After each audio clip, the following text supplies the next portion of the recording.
Boehner testing the president's problems this week with the IRS, Benghazi, and the subpoena of the AP phone records make a bigger point about his approach to governing. And we're back now with the panel. Carl, that's the narrative Republicans are pushing this week, that President Obama supports, advocates, activist government solutions, and that these scandals, IRS, AP, Benghazi, show the danger of big, intrusive government. How much traction do you think that argument has? I think it's an open question. It depends on how the investigations and the hearings go in the next couple of weeks. But I think there's a more fundamental problem the administration faces, and that is its credibility. Each one of these things involves its credibility. You know, look, the president is responsible in part for the IRS by setting the tone. It was he who went to Bowie State University in October of 2010 and called these 501c4s a, quote, threat to democracy.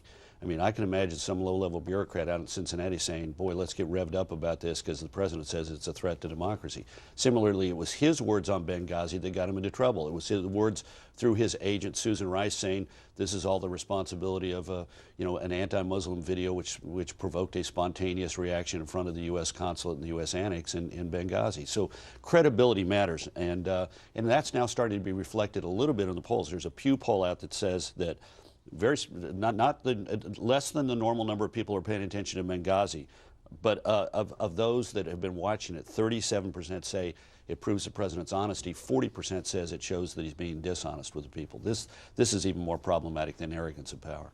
I want to go back to arrogance of power, though. Congressman Kucinich, as a liberal, as a self-professed, unapologetic liberal, after a week like this, particularly with the Justice Department subpoenaing all these records, with the IRS targeting people, won't more Americans see government as the problem, not the solution? Well, the first problem we have here is that there are some who can only see the wrongs of the president and the other party.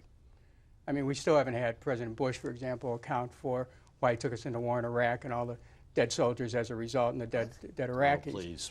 No, really, Carl. Silberman-Robb Commission. I looked into that from top to bottom, bipartisan commission. We went to war. Where were the weapons of mass destruction? Stop defending Obama by blaming Bush. That's gotten really, really, and I really hold President tiresome. Bush accountable. You can't just attack President Obama and not look at what President Bush did.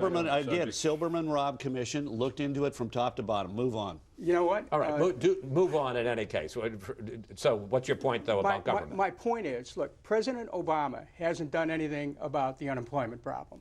We have massive amounts of people who are out of work, and the oxygen that's being sucked out by some of these scandals may limit the White House, but he still has to be held accountable for not creating the jobs. We have about 8 million people out of work, about another 8 million people are working part-time and shouldn't be. We need an economic agenda. We don't have it. And as far as government being too big, national security state, too big. Military, which goes abroad and creates wars, too big.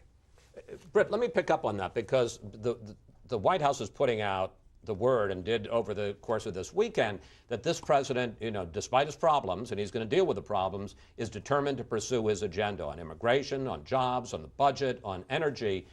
But again, as somebody who's been around a while, when you in the middle of these scandals, it's hard. No, it's radio silence. I mean, it happens in campaigns too, when you got some blunder.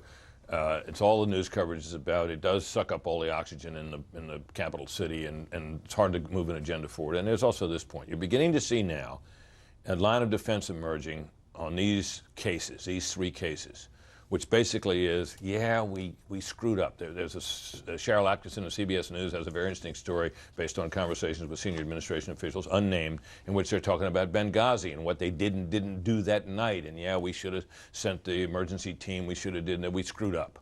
This is an incompetence defense. You see the same thing with the IRS. Bungling in the Cincinnati office is blamed. You see it with emerging, perhaps, with regard to the subpoenas or the monitoring of the phone calls of the AP reporters, and that is that somebody overdid it, overcooked it, went too far. The problem with all of that is that at the core of liberalism is the idea that government is a great mediating force acting on behalf of the national interest, of the electorate, to balance the competing interests of people, to protect the weak from being dominated by the strong, and so on, and that government agencies can and should do this fine work and are well capable of doing it. When you have simultaneously 3 scandals affecting different agencies of government, different people, and the White House, and it's all chalked up to bungling, it really diminishes the argument for that side of the political divide. Kirsten, I mean, what about that argument, which is, and that's what the Republicans are saying now, this president wants big government solutions, activist government solutions. This shows government has serious problems.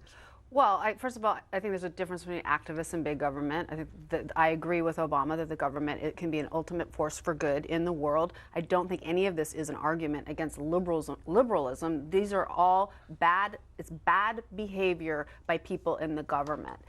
In each of these situations, I mean, nothing about Benghazi imputes anything bad upon liberalism. This is specific to the administration mishandling something. How about the idea of the IRS handling the rollout of Obamacare? Well, they're not actually they're going to be handing out. They're going to be overseeing whether a person has complied with the mandate. They're going to, be doing some enforcement. Basic. Yeah, but they're not looking at people's medical records. I mean, this idea that they're going to be overseeing our health care is incorrect. So, I think that it's a narrative that will work with people who want that to be the narrative. I think that this is bad for liberalism. But look, when Obama came in, there already was no trust of the government. It was 17% was the number of people who trusted our government, which was a historic low. It's the lowest it's ever been in history. So, I think that he was coming in already with a very, very heavy lift. Carl, there was a story in the papers over the weekend that the White House Chief of Staff, Dennis McDonough, had met with top aides in the West Wing and had said, I want you to spend no more than 10% of your time on any of these scandals. How realistic is it? You've been in the middle of some of these scandals in the Bush White House. How consuming are they? Good luck. Good luck. Look, it will consume as much time as is needed. And look, we're going to have 3 or 4 weeks or 5 or 6 weeks of hearings and debate back and forth on Capitol Hill. It's going to consume a lot of time. I want to say that I think this narrative of not being able to get things done, it's not just the government can't get things done. It is President Obama cannot get things done. Right after the November election, the Pew Charitable Trust did a poll. 57% of American people thought the president was able to get things done. 37% said he was not. After we've had the year thus far in which the budget, the sequestration, all of this, the administration has fallen flat, it is now 49% say he can get things down at 8, and can't get things done, up 46. With the debt, with the coming battle over the debt ceiling and the budget and all this, I think this is going to get worse, not better. You have a poll for everything, don't you? I've only offered up 2, I think, today. But they're just appropriate. Thank you, panel. See you next week.